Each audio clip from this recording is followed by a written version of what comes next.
இயற்பகை நாயனார் 63 நாயன்மார்களில் ஒருவர்.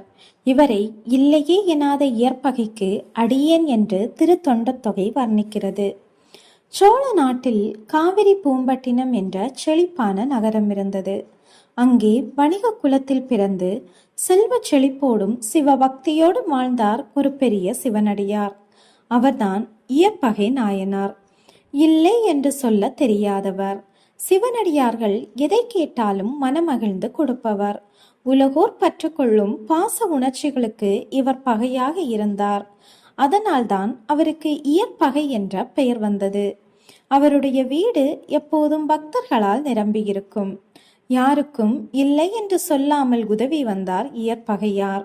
அவர் மனதில் ஒரே எண்ணம், சிவபெருமானின் அடியார்களுக்கு செய்வதே இறைவனுக்கு செய்வது.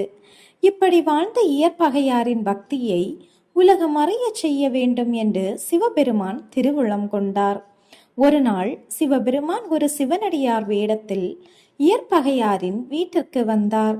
திருநீறு பூசிய உடல், அமைதியான தோற்றம். அவரை கண்டவுடனே இயற்பகையார் பேரானந்தம் அடைந்தார். அடியாரே, தாங்கள் என் வீட்டிற்கு வந்தது என் வாழ்க்கையின் பெரும் பாக்கியம் என்று பணிவுடன் வரவேற்றார். அந்த சிவனடியார் அமைதியாக, நீர் சிவனடியார்களுக்கு எதையும் மறக்காமல் கொடுப்பவர் என்று சொல்ல கேட்டேன். யாம் உம்மிடமிருந்து ஒன்றை பெற்று செல்லவே வந்திருக்கிறேன். அதை நீர் எனக்கு தருவீர் என்றால் கேட்கிறேன் என்று கேட்டார். உடனே இயற்பகையார், என்னிடமுள்ள அனைத்தும் சிவனுடையதே. தாங்கள் கேட்பது எதுவாக இருந்தாலும் தருகிறேன்.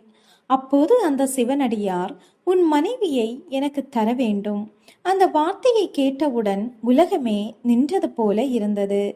ஆனால் இயற்பகையாரின் முகத்தில் கோபமோ துக்கமோ இல்லை, மாறாக மகிழ்ச்சி. இறைவனின் அடியார் என்னிடம் உள்ள உயர்ந்ததையே கேட்டிருக்கிறார் என்று மனதில் எண்ணினார். அவர் உடனே வீட்டிற்குள் சென்றார். தன் மனைவியிடம் அமைதியாக கூறினார், இன்று உன்னை இந்த மெய்யடியார்க்கு நான் அளித்து விட்டேன். இயற்பகையாரின் மனைவி முதலில் அதிர்ச்சி அடைந்தார். ஆனால் உடனே தன்னை கட்டுப்படுத்தி கொண்டார். என் கணவரே, நீங்கள் சொல்வது இறைக்கட்டளை என்றால் அதற்கு நான் பணிவேன் என்று கூறி தலை குனிந்தார். அவர்களுடைய பக்தியும் ஒருவர் மீது ஒருவருக்கு இருந்த நம்பிக்கையும் அற்புதமானது. பின்னர் இயற்பகையார் அந்த சிவனடியாரிடம், இன்னும் நான் செய்ய வேண்டிய பணி ஏதும் உள்ளதா என்று கேட்டார். அதற்கு சிவனடியார், தங்களின் உறவினர்களும் ஊர் மக்களும் எங்களை தடுக்கலாம். எனவே எங்களை பாதுகாத்து கொண்டு வர வேண்டும். இதை கேட்டவுடனே இயற்பகையார் போர் வீரன் போல ஆயுதம் எடுத்தார். வாளும் கேடயமும் ஏந்தி அவர்களை பாதுகாக்க தயாரானார். சிவனடியாரும் இயற்பகையாரின் மனைவியும் முன்னால் நடந்தார்கள்.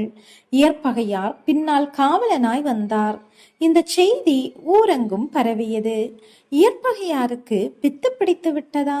தன் மனைவியை வேறொருவருக்கு அனுப்புகிறானே என்று மக்கள் கோபமடைந்தனர். உறவினர்கள் ஆயுதங்களுடன் ஓடி வந்தனர். அவர்கள் அந்த சிவனடியாரை நிறுத்தி, இந்த பெண்ணை அழைத்து செல்ல முடியாது என்று சத்தமிட்டனர். அப்போது இயற்பகையார் முன்னே வந்தார். இவர் சிவனடியார், அவரை யாரும் தடுக்க கூடாது என்று எச்சரித்தார். ஆனால் உறவினர்கள் கேட்கவில்லை.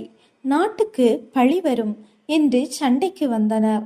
இயற்பகையார் மனதில் ஒரு தீர்மானம் கொண்டு, இறைவனின் அடியாருக்கு நான் கொடுத்த வாக்கை காப்பாற்ற வேண்டும் என்று கூறி வீரமாக போரிட்டார்.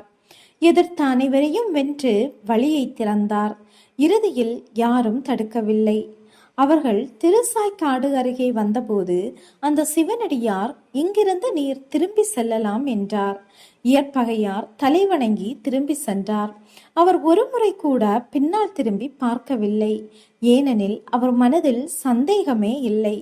இது இறைவனுக்காக செய்த செயல் என்ற உறுதி மட்டும் இருந்தது. அந்த நேரத்தில் வானம் முழுவதும் ஒரு பேரொலி கேட்டது. இயற்பகையாரே, மீண்டும் இங்கே வா. இந்த குரலை கேட்டவுடனே இயற்பகையார் ஓடி வந்தார். அடியேன் வந்தேன் என்று கூவினார். அங்கு வந்தபோது அந்த சிவனடியாரை காணவில்லை. அதற்கு பதிலாக வானத்தில் ரிஷப வாகனத்தில் சிவபெருமானும் பார்வதி தேவியும் தெய்வீக காட்சியுடன் அருள்பாலித்தனர். அதை கண்ட இயற்பகையார் மண்ணில் விழுந்து பலமுறை வணங்கினார்.